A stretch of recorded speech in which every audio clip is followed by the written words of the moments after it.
Parte yan ng pagyaman.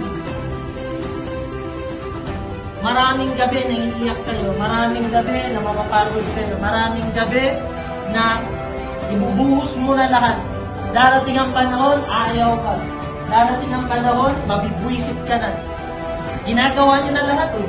Kumahataw kayo, kumakausap kayo, tumutodo kayo, nagtutuyat kayo. Problema, hindi nyo nakukuha yung pinapangarap nyo. Tama? Lumilipas ang panahon, lumilipas ang araw.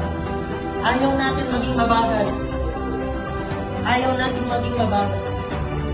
Kinakailangan lumaban nyo pa. Kinakailangan laban. Todo nyo. Tandaan mo, yung mga pinagsusulat nyo sa papel na yan, alam ko, na yan ang pinapangarap nyo. Anong gagawin mo?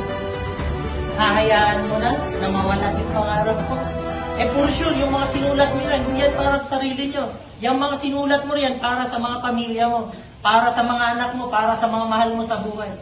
Papayag ka ba na yung pangarap mo para sa pamilya mo bigla lang mawala?